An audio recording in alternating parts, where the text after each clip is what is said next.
Train full speed में चली जा रही थी। रागिनी और उसके मम्मी पापा ट्रेन में उसके साथ सफर कर रहे थे। चाय वाला चिल्ला रहा था, चाय ले लो, गरम गरम चाय। फिर पानी वाला आया, पानी पानी, ठंडा पानी, 20 का एक, 20 का एक, ठंडा पानी। फिर पान मसाले वाला आया, 14 का 2 राजहंस पान मसाला, तिरंगा पान मसाला, इसमें है केसर का दम, खाइए और कामयाबी की बुलंदियों को छू लीजिए। पापा कितना शोर शराबा कर रहे हैं ये लोग। हाँ, कभी कभी तो हद कर देते हैं ये लोग। इनका यही काम है, इसी से इनका पेट भरता है। अब तुम्हारे पापा का गाँव आने वाला है, सीतापुर से 40 किलोमीटर दूर है अभी जो स्टेशन आएगा। सच में मैं गेट पर जा रही हूँ, वैसे भी मेरे सिर में दर्द हो रहा है। रागिनी उठकर गेट पर आ गई। ठंडी ठंडी हवाओं का वो आनंद लेने लगी। ट्रेन फुल स्पीड में चलती जा रही थी। ट्रेन हॉर्न बजाकर रास्ते को चीरते हुए चली जा रही थी। अंधेरे में वैसे तो कुछ दिखाई नहीं दे रहा था, लेकिन दूर गांव में टिमटिमाती लाइट दिख रही थी। तभी अजीब सी हवा चली और रागिनी का दुपट्टा उड़ गया। रागिनी गिरते बची। वो वापस आकर बैठ गई। मम्मी, मेरा फेवरेट दुपट्टा उड़ गया। इतनी छोटी सी बात पर इतनी बड़ी लड़की रोती है। दूसरा ले लेना या मैं ला दूंगी। देखो, हमारा गांव क्रॉस कर रहा है, कितना अच्छा लग रहा है। अरे वाह, तो हम लोग गांव क्यों नहीं जाते हैं? कितना मजा आएगा ना। अब यहाँ कोई नहीं रहता, तुम्हारे दादा दादी सब भगवान के पास चले गए, इसलिए हम सब लोग शहर चले गए। रागिनी अपने घर पहुंची और अपने रूम में चली गई। बैग अपने कमरे में रखा। उसका मोबाइल नीचे गिर गया। वो उठाने झुकी तो बेड के नीचे उसका दुपट्टा दिखा। वो चौंक गई कि ये दुपट्टा ट्रेन में उड़ गया था। वो यहाँ कैसे आ गया? उसने तुरंत ही उसे उठाया और अपने कंधे पर लेकर आईने में देखने लगी। उसके पीछे एक भूत खड़ी दिखी और वो हंस रही थी। उसकी लाल लाल आँखें, बिखरे बाल देखने के बाद रागिनी डर गई और चीखने ही वाली थी कि उसके मुंह पर भूतनी ने हाथ रख दिया। वो बेहोश हो गई। रात के 12 बज चुके थे। रागिनी के मम्मी पापा सो रहे थे। धीरे धीरे दरवाजा खुला। रागिनी के हाथ में चाकू था। धीरे धीरे आगे बढ़ने लगी। पापा के पास आकर वो दांत पीसने लगी और उसका चेहरा लाल होकर चुड़ैल बन गया। चुड़ैल ने चाकू ऊपर की तरफ उठाया और राजेंद्र बाबू को मारने ही वाली थी कि राजेंद्र बाबू की नींद खुल गई। वो बेड से नीचे गिर गए। चाकू बेड पर ही फंस गया। मैं तुमको जिंदा नहीं छोड़ूंगी, तुम सबको मार डालूंगी। रागिनी की माँ ने रागिनी को जोर से पकड़ा और 2 थप्पड़ दिए। उसके पापा भी उठ गए और रागिनी से चाकू लेकर दूर फेंक दिया। तुम मुझे मारना चाहती हो? रागिनी बेटा, तुमको क्या हो गया? रागिनी बेटा, मैं रागिनी नहीं हूँ, मैं सुरेखा हूँ। याद आया कुछ? सुरेखा? कौन सुरेखा? मैं वही सुरेखा हूँ जिसको तुमने धोखा दिया। याद करो कॉलेज के दिन की बात। सुरेखा और राजेंद्र एक ही कॉलेज में पढ़ते थे। दोनों एक दूसरे से बहुत प्यार करते थे, लेकिन ये वो समय था जब जात पात बहुत ज्यादा ही मायने रखती थी और न मोबाइल था और न ही न्यूज चैनल। सुरेखा, हम दोनों के प्यार को क्या हो गया? मम्मी पापा मानेंगे क्या? एक बार बात करके देखो। नहीं मानेंगे तो कुछ दूसरा रास्ता निकाल लेंगे। दूसरा रास्ता कौन सा है? दूसरा रास्ता ये है कि साथ अगर जी नहीं सकते लेकिन मर तो सकते हैं ना। मैं तुम्हारे बिना जी नहीं सकती। ऐसा मत बोलो, हम घर से भाग जाएंगे। तुम कल सीतापुर स्टेशन पर आ जाना, मैं भी आ जाऊंगा और भागलपुर एक्सप्रेस से मुंबई चले जाएंगे। वहाँ कोई हमें रोकने टोकने वाला नहीं होगा।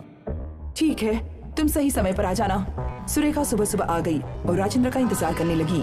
सुबह से शाम हो गई लेकिन राजेंद्र नहीं आया। सुरेखा ने भागलपुर एक्सप्रेस के आगे कूदकर जान दे दी, लेकिन तुम नहीं आए और मैं उस स्टेशन पर आज तक तुम्हारा इंतजार कर रही थी।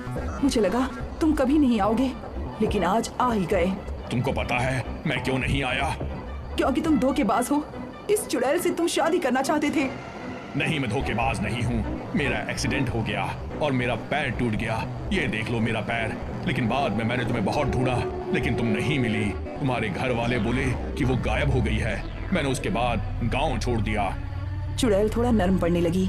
दर्दनाक प्यार की कहानी सुनकर रागिनी की माँ रोने लगी और बोली, बहन, तुमने इनसे सच्चा प्यार किया है और जिसे हम प्यार करते हैं उसे दुख नहीं पहुंचाते। इसलिए मेरी बेटी और मेरे पति को छोड़ दो। बहुत बहुत मेहरबानी होगी। एक काम करो, मुझे मुक्ति दे दो। कैसे कैसे मुक्त करूं? मेरे ऊपर पवित्र गंगा जल छिड़क दीजिए और ये दुपट्टा जला दीजिए।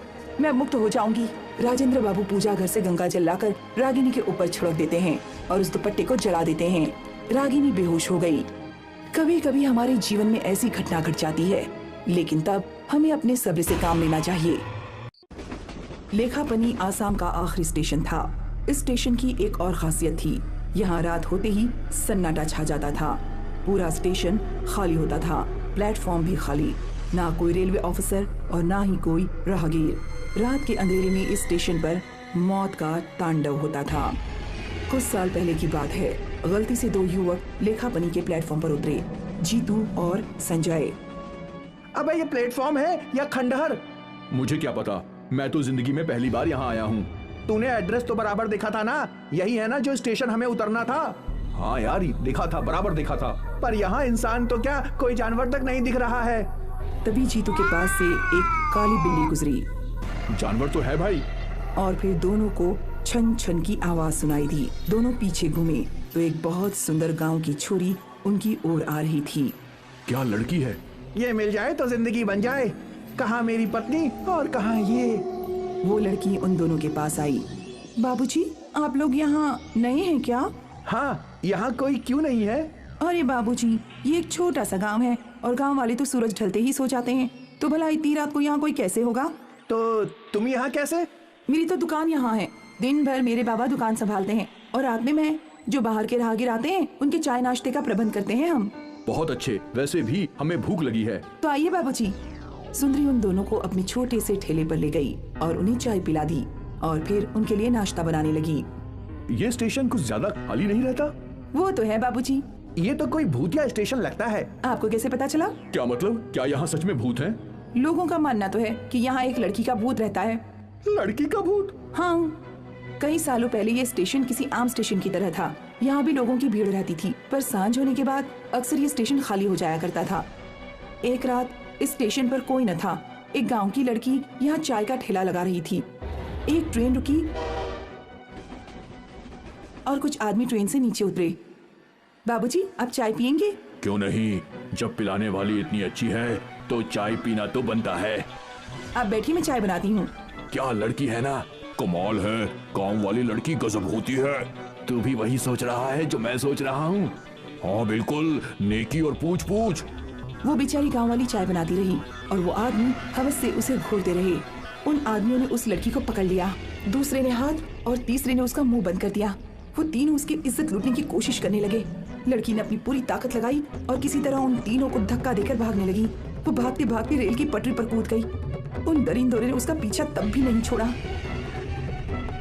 वो डरी सहमी भागती रही और फिर सामने से रेल आई। वो सारे आदमी के प्लेटफॉर्म पर कूद गए, पर वो लड़की कूद न पाई। ट्रेन ने उस लड़की के टुकड़े टुकड़े कर दिए। उस रात से सभी लोग मानते हैं कि वो गांव वाली लड़की अब भी हर रात इस स्टेशन पर अपनी दुकान लगाती है। ये सुनकर संजय घबरा गया। तुम्हें ये सब कैसे पता? सुंदरी ने कुछ जवाब न दिया। अरे मुझे तो लगता है कुछ गड़बड़ है भाई। संजय ने अपना फोन निकाला और सुंदरी की तस्वीर खींचने की कोशिश करने लगा। जैसे ही सुंदरी ने कैमरे में देखा तो दोनों डर गए, क्योंकि मैं ही वो लड़की हूँ। जीतू और संजय डर के मारे ट्रेन की ओर भागे। वो लोग ट्रेन की एक बोगी से दूसरी बोगी में भागते रहे। भाग संजय भाग, वो मेरे पीछे है भाई। भाग हुकूमत, भाग जल्दी भाग। संजय डरा हुआ था, वो गिर गया। वो भूतनी उसके पास आई। अब मैं तुझे खूबसूरत नहीं दिख रही? इतनी देर से तो मेरी कमर देख रहा था, अब क्या हुआ? माफ कर दो, मुझे माफ कर दो। नहीं, बिल्कुल नहीं। मैं तेरे जैसे किसी को भी जिंदा नहीं छोड़ूंगी। भूतनी ने संजय के चेहरे पर पैर रख दिया। संजय की मुंडी ट्रेन के फर्श के नीचे चली गई। संजय की चीख सुनकर जीतू डर गया और डर के मारे चिल्लाने लगा। मुझे छोड़ दो, मैंने तुम्हारा क्या बिगाड़ा है? मेरा परिवार है, पत्नी है, बच्चे हैं, मुझे माफ कर दो। चुड़ैल जीतू के सामने आ गई और जोर जोर से हंसने लगी। तेरे पास तो पत्नी भी है, फिर भी तुझ में हवस भरी है। तुझ जैसे आदमियों को जीने का कोई हक नहीं। चुड़ैल जीतू को घसीटते हुए ट्रेन के बाहर ले गई, उसकी गर्दन मरोड़ दी और फिर उसको स्टेशन के साइन बोर्ड पर लटका दिया। हर किसी हवस के मारे का यही हाल होगा। ये आखिरी स्टेशन इन सब हवसियों की जिंदगी का आखिरी स्टेशन होगा। ट्रेन में इश्मत बैठा हुआ मेघना के आने का इंतजार कर रहा है। पता नहीं ये लड़की कहाँ रह गई। तभी उसके मोबाइल पर मैसेज आता है। आई एम सॉरी इश्मत, मम्मी की अचानक से तबीयत खराब हो गई और उनको हॉस्पिटल में एडमिट करना पड़ा। मैं नहीं आ सकती, टाइम मिलने पर कॉल करूंगी। अरे यार, अब तो अकेले ही सफर करना पड़ेगा। उसने देखा कि उसके सामने वाली सीट जो अभी तक खाली पड़ी थी, उस पर एक खूबसूरत औरत आकर बैठती है। उसने लाल रंग की साड़ी पहनी हुई है और माथे पर एक काले रंग की बिंदी है। मौसम कितना बढ़िया है, हल्की बारिश भी शुरू हो चुकी है और अगर इससे बातें शुरू हो जाए तो सफर अच्छे से कटेगा। वो औरत अपनी बैग की जिप खोलने की कोशिश करती है, लेकिन उससे जिप नहीं खुलती। लाइए, मैं आपकी हेल्प कर देता हूँ। इस्मत को वो औरत बैग दे देती है और वो उसकी जिप खोल देता है। शुक्रिया, पता नहीं कैसे जाम हो गई थी। वैसे आप कहाँ जा रही हैं? मैं दिल्ली जा रही हूँ, मेरी बेस्ट फ्रेंड की शादी अटेंड करने। अरे वाह, मैं भी अपने दोस्त की वेडिंग अटेंड करने ही जा रहा हूँ। मैं गाजियाबाद तक जाऊंगा। चलो ठीक है, गाजियाबाद तक तो कोई है जिससे बातें करते सफर कर जाएगा। सुनकर इस्मत मुस्कुराता है। मेरा नाम इस्मित है और आपका? मैं यक्षिणी हूँ। सुनते ही इस्मत अचानक से डर गया। रक्षिणी। अरे आप तो डर ही गए, मैं तो मजाक कर रही थी। मेरा नाम असल में पल्लवी है। सुनकर वो अपने मुंह से हवा छोड़ता है और चैन की सांस लेता है। आपने तो मुझे डरा ही दिया था। ट्रेन अब चलने वाली ही होती है। उसी टाइम मेघना आती है और अचानक से उस औरत के बराबर में इस्मत के सामने बैठ जाती है, जिसे देखकर इस्मत खुश भी हो जाता है और चौंक भी जाता है। अरे तो तुमने मैसेज किया था कि तुम नहीं आ सकती। अरे वो तो मैंने बस एक छोटा सा मजाक किया था। तुम भी ना मजाक में कुछ भी बोल देती हो। ट्रेन तेज रफ्तार से चलने लगती है। इस्मत ने उन दोनों का इंट्रोडक्शन करवाया और तीनों बातें करने लगे। तभी एक अधेड़ उम्र का आदमी आता है और चिल्लाकर कहता है, आज अमावस्या की रात है। आज की रात इस ट्रेन में एक डायन घूमती है, सब अपना ध्यान रखना। कहकर वो आगे चला जाता है। ट्रेन में बैठे सभी लोग एक दूसरे से कुछ न कुछ बोलने लगते हैं। ये अंकल ऐसा क्यों बोल रहे थे? अरे मुझे तो वो बुढ़ा पागल लग रहा था। आज के टाइम में डायन, कितनी अजीब बात है यार। एक आदमी सामने वाली सीट पर जो काफी देर से बैठा होता है, वो सिगरेट पीने लगता है, जिसका धुआं पल्लवी की नाक तक आ रहा होता है। कितना बदतमीज आदमी है। इन सिगरेट पीने वालों को तो गला काटकर मार देना चाहिए। उसी समय पल्लवी अपने बैग से कुछ निकालने के लिए उसकी सिप से अंदर हाथ डालती है और उसकी बैग से एक काले रंग की गुड़िया निकलकर नीचे गिर जाती है। इसके बैग से काले जादू वाली गुड़िया निकली है और इसकी बातें भी ठीक नहीं लग रही। अभी ये उस आदमी को मारने की भी बात कर रही थी। कहीं ये पल्लवी ही तो डायन नहीं? पल्लवी उस गुड़िया को वापस अपनी बैग में रख लेती है। तभी वो सिगरेट पीने वाला आदमी अपनी सीट से उठकर आगे चला जाता है। एक्सक्यूज मी, मैं जरा अभी आती हूँ, मैं भी चलती हूँ, मुझे टॉयलेट जाना है। वो दोनों भी वहाँ से चली जाती हैं। कुछ देर बाद मेघना तो वापस आ जाती है, लेकिन पल्लवी नहीं आती। पल्लवी कहाँ रह गई? उसने कहा कि अभी आ रही है। थोड़ी देर बाद पल्लवी भी वापस आ जाती है, लेकिन वो आदमी नहीं लौटता। अब इस्मत अपनी जगह से उठता है और वो पीछे टॉयलेट की तरफ जाता है। वो देखता है कि सिगरेट पीने वाला आदमी गेट के पास मरा पड़ा है। इस्मत चुपचाप टीटी के पास जाकर उसको सब कुछ बता देता है। तभी सामने से दरवाजे की तरफ पल्लवी आती नजर आती है। क्या बात है इस्मत, आप यहाँ क्यों रुक गए? उसकी नजर उस आदमी पर पड़ती है जो दरवाजे के पास मरा पड़ा है। इस्मत टीटी से कहता है, इसी ने इसको मारा है। ये डायन है। ये आप क्या कह रहे हैं? इस्मत और टीटी दोनों मिलकर उसको पकड़ते हैं और उसके हाथ पैर बांधकर वहीं टॉयलेट में उसको बंद कर देते हैं।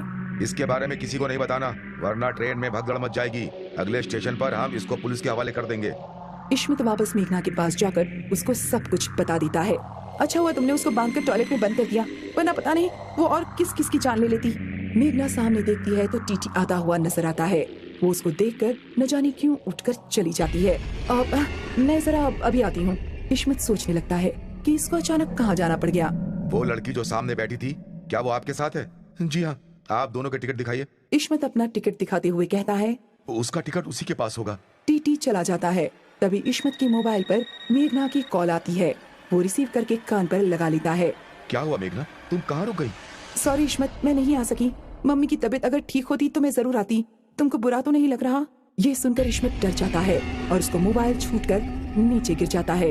अगर मेघना घर पर है तो मेरे साथ कौन है? वो सामने देखता है तो टीटी भी दिखाई नहीं देता। इस्मत मोबाइल उठाकर जल्दी से टॉयलेट की तरफ जाता है और पल्लवी के हाथ पैर खोलकर उसको आजाद कर देता है। जो लड़की तुम्हारे साथ सफर कर रही है वही असली डायन है। मैंने इस ट्रेन के बारे में बहुत कुछ सुना था, इसलिए मैं उसको मारने यहाँ आई थी। मुझसे गलती हो गई। वो मेरे दोस्त के रूप में आई थी, इसीलिए मैं उसको पहचान नहीं सका। पल्लवी इस्मत के साथ सीट पर जाती है और अपने बैग से वही गुड़िया निकालकर उसमें एक लाल धागा बांधती है और फिर वो दूसरे दरवाजे की तरफ जाते हैं, जहाँ पर उसको दिखाई देता है कि टीटी की गर्दन पर मेघना अपनी दांत कड़ाए खड़ी है और उसका खून पी रही है। इस टाइम वो बहुत डरावनी लग रही होती है और अपने असली रूप में आ जाती है। टीटी भी मर चुका था। इस्मत टीटी को उससे छुड़ाने की कोशिश करता है। डायन इस्मत में उलझ कर रह जाती है। मौका देखकर पल्लवी डायन के बाल खींचकर जितने भी उसके हाथ में आते हैं उसको गुड़िया पर बांध देती है। फिर कोई मंत्र पढ़ती है। ट्रेन के बाकी के लोग भी ये सब देख रहे होते हैं। सब के सब डरे हुए दिखाई देते हैं। भाई साहब जल्दी से लाइटर दीजिए। पल्लवी एक मंत्र पढ़कर गुड़िया में आग लगा देती है और उसके साथ डायन में भी अपने आप आग लग जाती है। वो टीटी की लाश और इस्मत को छोड़ देती है। आग लगते हुए ही वो दरवाजे से बाहर फ्लाईओवर के नीचे गिर जाती है। जलती हुई गुड़िया भी पल्लवी अब ट्रेन से बाहर ही फेंक देती है। तुम ठीक तो हो? पल्लवी उसकी तरफ देखती है। हाँ मैं ठीक हूँ, अब आप दोनों को डरने की कोई जरूरत नहीं है। वो अब कभी इस ट्रेन में नहीं आएगी। उसके बाद सभी अपना सफर आराम से करते हैं और डायन का किस्सा हमेशा के लिए खत्म हो जाता है।